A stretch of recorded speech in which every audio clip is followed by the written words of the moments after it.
Well, let's talk about the result of last night's game, Marc Jackson. It was a loss, and a lot of people want to know answers. They want answers. That's a good sign that people care about this team enough that they're talking about games from night to night now. But sometimes you got to try to convince the people, like, calm down, everybody. This is not going to be a 60-win team.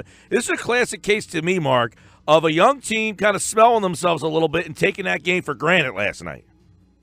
I wouldn't say that about them smelling themselves. I will say that I think the coach is letting the growing pains come in effect where that last bit he trusted that they can run, execute the play that was provided to them.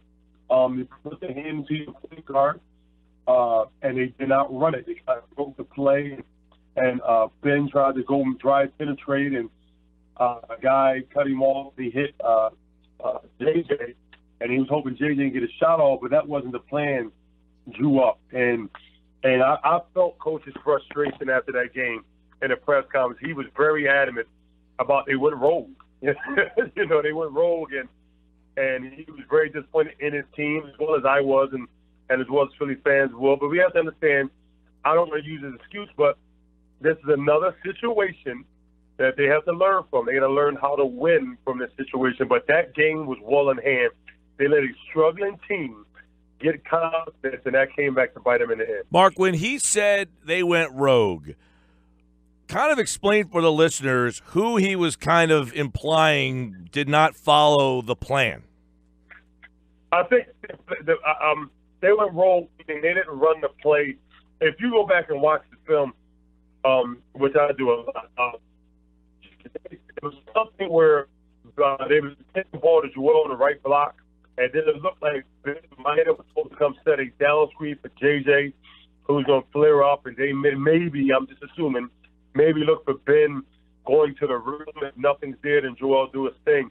But at that situation, to watch the tape, instead of getting that ball to Joel, Ben tried to drive right to get to the middle of the lane to force somebody to help, and it hit JJ. But if you watch from the beginning, JJ wasn't there, and then he kind of seen Ben breaking the play, and he hurried up and sprinted out to create space.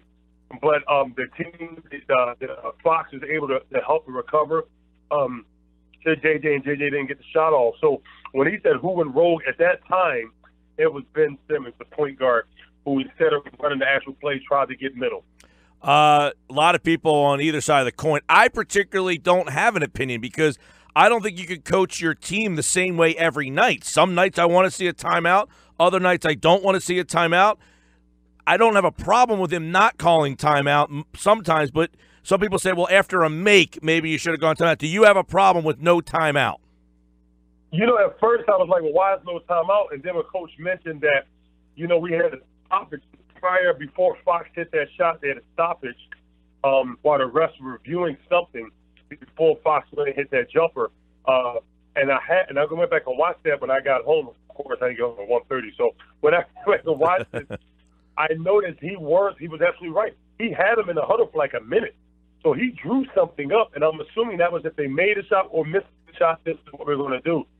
So at that time, it was like actually he used that time to his advantage, made a play, and expected his team to go out and execute it. So at that time, he didn't call the timeout. But when the game was going on, there was no timeout.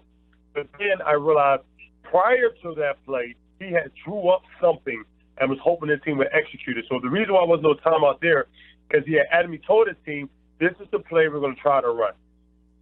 Mark, I saw you comment last night that the way they forced De'Aaron Fox, that's a shot you can live with, and they did everything right on that play, even though the ball went in.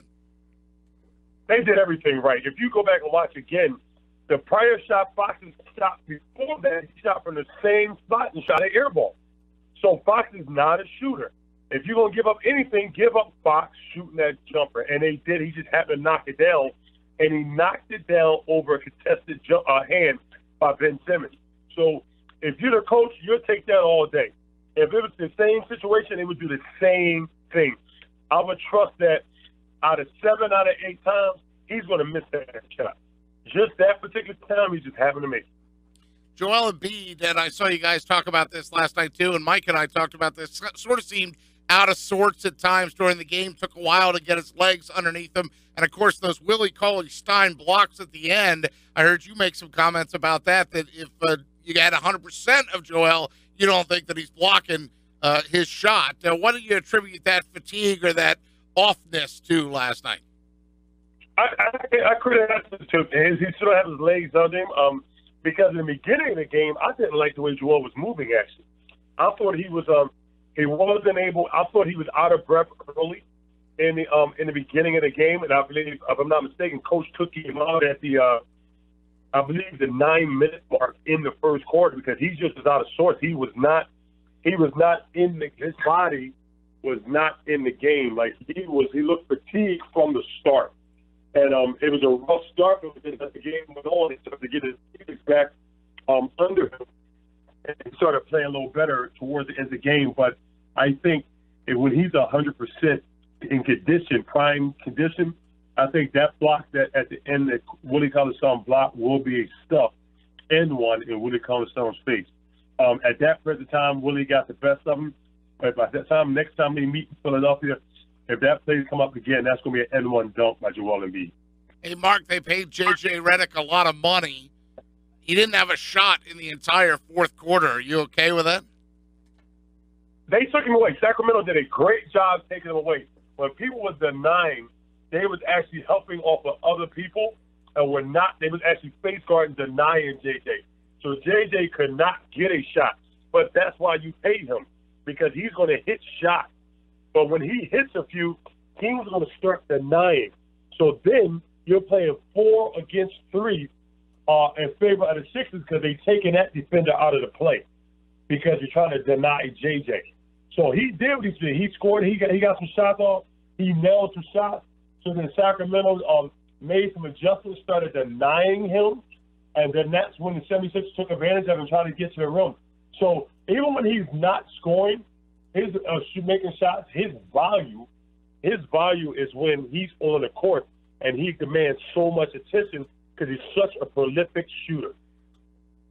Marc Jackson, NBC Sports Philadelphia, Sixers pre- and post-game analyst, and last night they broke that game down. And, a lot of this is, Mark, you go from 10 wins to 28. Now all of a sudden people want you to win like 60 games overnight. So if you lose a game to Sacramento, a team that people look at and say you're superior to, they want everything changed. The coach needs to be gone. I can't believe they ran that play. But these are the growing pains that come with a team that is still very young, even though they're more talented and probably a better team than Sacramento.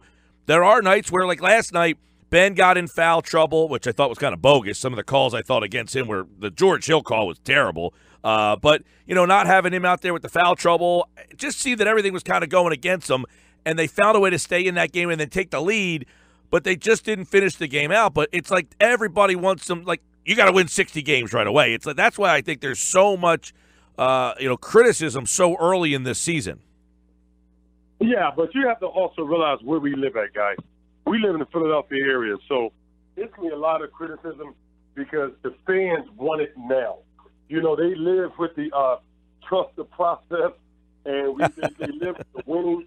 This is Philadelphia, ladies and gentlemen. If people don't know about the Philadelphia fans, they better Google us. All right, we want it now. We want to win now. But the Sixers fans to actually buy in, well, not all of them, but majority of fans to buy into trust the process, go along with the losing, the AKA the tanking. So now that's over. Show us this product is ready to win and ready to win now. I don't care if we're playing against Golden State, which they are tomorrow, which I will be calling that game. Working that game. So I don't care if they're playing against Golden State or Sacramento. Either way, they're going to come out with a win. And that's how we want to do it as fans. That's what we want.